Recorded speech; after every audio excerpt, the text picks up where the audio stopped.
Welcome back. All right, so I've done videos on bounce back candidates and all that wonderful stuff. I want to talk about goalies a bit today and bounce backs. Now, bounce back can be for three different things. One, a poor statistical season, right? They just didn't have the great stats this past year. It can also be about injuries. It could be about everything, where there were maybe some problems on the ice, some problems off the ice, just an all around not kind of season that they wanted to have, right? So I've rated them from most likely to, I think, anyways, bounce back and have a solid, really good year to the guys that may very well have a hard time with turning it around. And so, yeah, 1 through 15, let's start it off. Starting off with, from LA, Jonathan Quick. Jonathan Quick's numbers this past year, 11, 9, and 2. He also had an 898 save percentage. And he's 35 years of age. I'm going to include their age. So to start the season, 35 years of age. Jonathan Quick at this point is the backup goaltender, you would think, to Cal Petersen. How Petersen plays this year will likely decide for LA whether or not Petersen's going to be the guy going forward, or if they're going to have to, make some kind of a move to add another goaltender. So Quick, there may be the opening there for him to get into some more games than what he got into this past season. And we'll see. We'll see whether or not it's a 50-50 split between Petersen and Quick, if he can make it that way, or if Petersen plays about 70-75% of the games. Number 14. For Dallas, the first of two Dallas goaltenders, and again, Ottinger doesn't qualify because he had a good season and he's a rookie, or was a rookie, Holtby. So Holtby came out of Vancouver, and it was a mess in Vancouver. He ends up 7-11 and 3. His save percentage was 899, or 889, I should say, and he's 32. Now, what works against Holtby is he had a poor season in Washington before the poor season in Vancouver. He's 32 years of age, which is not old by goaltending standards. However, he has shown some erosion of his ability to keep a team above that playoff line, right? So now that he's with his third team in 3 years, and what's interesting with Dallas, Khudobin, Bishop's out. We don't know for how long. Is he going to be out all year? How much does Holtby play? Because Ottinger's looks ready. Ottinger's ready by all accounts to be a goaltender in the NHL. So I still find the addition of Holtby to be kind of odd. Number 13. Edmonton Oilers goaltender Mikko Koskinen, who had rough games against Vancouver. I'm aware of this. He ends up 13 and 13. So no overtime losses or shootout losses. 899 save percentage, 33 years of age. And with Koskinen, of course, everybody talks about his contract, which seemed high at the time and still does. Koskinen, he's going to get his opportunities, you would think, because Mike Smith's 40 at this stage. So Koskinen should get his opportunity to play some games. And it doesn't feel like Skinner's pushing his way into a backup role anytime soon. So there's definitely the opportunity here for Koskinen to get into some games and turn things around. But at age 33, it becomes a little bit less likely. Number 12. Going with a goaltender who's currently in Vancouver. Another goalie who's changed teams, and that's Halak. 9, 6, and 4 was his record. Now his save percentage, relatively high for this board. 905. He's 36 years of age. So his age makes it so I think it's less likely than the other 11. However, by the end of the year in Boston, he was the number 3. Swayman had outplayed him. Rask was ahead of him, so Halak ends up being the number 3. But the 905 save percentage, the 9, 6, and 4 record, he played well enough that Vancouver should see an improvement in their backup spot from what they had with Holtby. But again, being 36, there's definitely some risk to that. So yeah, Jaro Halak, number 12. Number 11, going back to Dallas.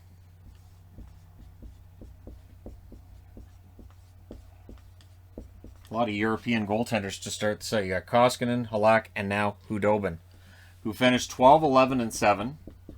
It was quite the fall from the previous year. 905 is his overall save percentage. The other thing with Khudobin is he is 35. He's never been a starter at the NHL level. And that's, I think, still going to be the case. Although if Khudobin and Holtby are the goaltenders, Khudobin probably gets the lion's share of starts. But again, Ottinger's going to be pushing, and I'll be very interested to see how training camp works out because teams don't carry 3 goaltenders. So Ottinger probably ends up in the minors. That's likely what happens. I understand. But it's bizarre to me only because Holtby's coming off of his second straight poor season. Khudobin, not a great year by his standards. And Khudobin 35, Holtby 32. And of course, with Bishop on LTIR, a lot of unknowns there. At 10, going with one of the Carolina goaltenders, Antti Raanta. So for Raanta, it's an injury thing, right? And you're looking for an injury-free season. He finishes 5-5-2. 905, was he 905 as well? Yes, he was. 905 save percentage. He's 32 years of age. And again, for Raanta, he's looking to stay healthy. As much as we need Raanta to make a save, we need Raanta to stay healthy. And Carolina's betting on that their goalie coach and their conditioning and all that, they can keep Raanta going, keep him healthy in their brand new tandem that they formed this season. So I like Raanta. I've always liked Raanta. Do I think he can stay healthy? We'll see, right? And that's why he's on the list. Because while when he played he was good, he needs to stay healthy and play more. Number 9. One of the Philly goalies on this one, Martin Jones, who of course is coming out of San Jose, where it's been, well, it's been interesting. 15, 13, and 4. The thing that stands out to me, the .896 save percentage definitely stands out. He's now 31 years of age, so he's not one of the youngest goalies in the league or anything. He's not old by any standard either. But the interesting thing to me with Jones is he usually had a pretty good record with San Jose. So even when his numbers weren't very good, they still tended to win more with Jones than they did with any other options. If Jones can find his game in Philly, and Philly this year is trying to revamp both their defense and their goaltending, if Jones can get back to what he was a few years ago, he can be a very good goaltender. I know he was being overpaid by San Jose the last couple of years. However, he earned that contract. It's just that the last couple of years have been really rough for him. And I've tracked his save percentage. Come on, get it above 900. You can do it. And then it would go above and it just crash out. He'd allow like 5 goals on 10 shots the next game. It's like, all right, so there goes the save percentage. I'm hoping the storyline changes in Philly for him. At number 8, going to Columbus. There's been a lot of rumors about Korpisalo being traded. And it's interesting to me because Korpisalo, I think, is a good goaltender. But the numbers, 9, 13, and 4.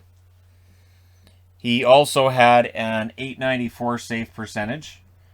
And Korpisalo is currently 27 years of age. So, Korpisalo's younger than the other goalies, which is why I have him on this side of the board rather than this side. And for Korpisalo, it was a rough year for Columbus. You can kind of give him a pass on that. I know there were Korpisalo for Koskinen rumors, which people immediately pointed out that Korpisalo's numbers were worse than Koskinen's. But I don't know how comparable that is, because Korpisalo was playing against, you could argue, tougher opposition than Koskinen was with Edmonton. That all changes this year when we go back to a normal schedule, and we'll see what the numbers look like for these guys. But Korpisalo, his numbers, comparatively speaking, with Elvis, his numbers were well below that of Merzlikins. Number 7, going with an Ottawa goaltender here. One who signed a big contract last year, and that was Murray. Murray finished the year 10, 13, and 1. He also had an .893 save percentage. He's also 27. So Matt Murray, and if you look at it, Halak's 36, so 9 years younger than Halak for Murray. It was a really, really rough start to the season, which kept his numbers really poor. The .893 save percentage is really low. He was lower than that at certain points last year, and he actually built himself up to that .893. It could have been a lot worse. So Murray could very well bounce back. This side of the board, 27 years of age, and Ottawa, an up-and-coming team. If Murray can get his confidence. With Murray, it's really been a matter of confidence, which is standard with goaltenders, but with Murray, it feels like it's more so than some of the others. Number 6. Going to Calgary for this one. Jacob Markstrom. Markstrom, his numbers 22, 19, and 2 in Calgary. 904 save percentage. 31 years of age. And I think it's a good bet that his numbers come back up. Now, Markstrom in Vancouver, there was a lot of work done to fix Markstrom's game. Markstrom, there were some issues there. Vancouver did their best to fix them. And in Calgary, I think he got overplayed at times. You've got to watch that too. But Markstrom, pretty good goaltender, second year of a pretty big money contract. I would expect some sort of a bounce back from him. As well as the fact that the Flames should be able to improve on their numbers from last year. It should also help Markstrom with his. Number 5. Going to Pittsburgh. I'm going with Tristan Jarry. What's interesting with Jarry is his numbers during the regular season, 25, 9, and 3. That's excellent. 25, 9, and 3 is excellent. Jarry, 909 save percentage. Not bad. Not fantastic, but not bad. 26 years of age. Now with Jarry, the bounce back is that after the way that the playoffs ended, Jarry was not seen necessarily as being top line starter material, right? So for Jarry, I'm looking for his save percentage to probably be like 9, 10 and above. And then the bounce back is really going to be measured by whether or not he wins in the playoffs, right? Because it really is. I mean, I thought about putting the playoff number on the board rather than his regular season number. But I think people watching this will know what I mean by having Jarry on the board. He needs to show, Pittsburgh showed faith in me, and here's what they get. Now, we've still got about a month before the start of the season. It is still possible Pittsburgh says, you know what? We've looked at training camp. Jarry's not our guy, and they go and get somebody else. But at this point, it looks like Jarry's going to get another year with the mantle because DeSmith is, a backup. And so it should be Jarry's net. Number 4. Now, I'm going to say straight out, I honestly think that John Gibson is one of the most underrated goalies in the league. And now that Anaheim's been bad for a while, I think it's hurt his numbers. And I know Anaheim fans are going to say, well, yeah. So he finished 9-19 and 7 with a 903 save percentage. He's 28 years of age. There's been rumors of whether or not he's happy in Anaheim or whether or not Anaheim's going to keep him long term. I do expect his numbers to get a bit better. I expect Anaheim to be better than last year. Last year, I think, is bottom. 9-19 and 7, that record, he has to be better than that this year. The 903 save percentage is low for what Gibson can do. Gibson's kind of sort of fantastic. I also want to say, as an honorable mention in this, Blackwood in New Jersey, because his numbers, the save percentage of 904, kind of low. But I looked at Blackwood's season. I thought, you know what, New Jersey had a pretty miserable season, so I don't know if I want to try to argue that Blackwood didn't necessarily have a great year. But in this case with Gibson, it's a similar storyline to the one for Mackenzie Blackwood. So if you want to put Blackwood on the board at 16, you can go ahead. Don't put that on your computer; it won't come off. But yeah, number 3, going back to Philly and Carter Hart. It's a storyline that's been kind of, beaten into the ground. But Carter Hart, 9-11 and 5. His save percentage was 877, which is, you have miserable, and then you have Carter Hart's numbers. But he's 23 years of age. And I think there are a lot of people assuming that, well, that's it. Hart's never going to be an elite goaltender. He's young. I really look at last season and I say, you know what, that's a complete and total. We can just throw that out. Just throw last year out. That's fine. It is interesting that they lose Elliott and they bring in Jones. That's an interesting move. But for me, Carter Hart, he should bounce back. And again, confidence, right? Confidence and having a really good goalie coach seem to be a huge part of the story now with goaltenders. Number 2. Going to Washington with this one.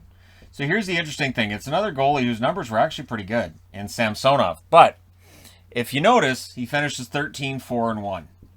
And for him, it really was mostly off-ice issues that then started to affect on ice. His save percentage ends up at .902. But Samsonov's 24. He should bounce back. He should be the starting goaltender for Washington. Vanacek should be the backup. Ideally, that's what takes place. Samsonov, whatever happened this past year and the amount of time he spent on the COVID list and all that, you just take that and go, all right, fresh start, brand new season, and you hopefully see a bounce back from Samsonov, who, again, at 13-4-1, his win-loss record was excellent. .902, the save percentage a little bit low, but we're looking for him to play a lot more than he did last year. We're looking for a big statistical bounce back. I would think Samsonov should get 30 to 35 wins this year. As long as Washington continues to be Washington, in the regular season, they'll be very good. They're the team I'm picking to win that division. And so for Samsonov, you would think that 35 wins should be there. And that save percentage should come up as well. So number 1 on the board. I'm going back to Carolina for this one. Freddie Andersen. So I find it fascinating. He finishes 13-8-3. His save percentage last year was .895. Now, the one warning red flag might be that he's 31, right? So he's older, but goalies can bounce back at age 31. For Andersen, it's health, and there's definitely some confidence issues that have gone on there as well. Carolina's got both of their goalies on this board. They're not the only one. Philly does as well, of course. Dallas has 2 goalies on the board. But for Freddie Andersen, I don't think that he is as bad as some would say from this past season in Toronto. I also don't think he's necessarily as good as some claimed he was during his best time in Toronto, but I still think he can be a top 10 goaltender in the NHL. I don't know about top 5. If Carolina can get him there, they will show themselves to be right up there with the New York Islanders when it comes to reclaiming goaltenders. But for Freddie Andersen, I think his save percentage should be at least, I would think, .909, .910. You know, at least an improvement of 15 points, I would think, over last year. And his win-loss record has always been very good. He's played on good teams, which helps. But the age might be a bit of a detractor. Like, I had thought about putting Hart at number 1, but I thought, you know what? Carolina's going to be good this year. Carolina's able to turn goalies around. They showed that with Mrazek, who ironically now is in Toronto. And so we'll see whether or not they can do the same with Freddie Andersen. But I like the goaltender. I've always liked Freddie Andersen, and my opinion hasn't really changed. And as I said, sometimes it's felt like he's overrated, sometimes he's underrated. And right now I would say he is underrated as he's going into his first year in Carolina because he didn't have a very good year in Toronto and because of injuries and all this other stuff. So for Carolina, we'll see how things turn out. But which of the 15 goalies on this board do you think will have a big bounce back year? And or which other goalies do you think are due for a bounce back year? I thought about Carey Price, but realistically, Price's numbers end up being lower than others. And I think a lot of that has to do with the 2-on-1s, 3-on-2s he's facing. Plus, then he goes to the Stanley Cup final. So I can't argue he's coming off of a down year when he went to the Stanley Cup final. So that's why Carey Price isn't on the board. But let me know your thoughts in the comment section below as always. Don't forget to hit like and subscribe if you're browsing your way through. You just happened upon this video. Thank you guys so much for watching, for all your support. I will talk to you again soon.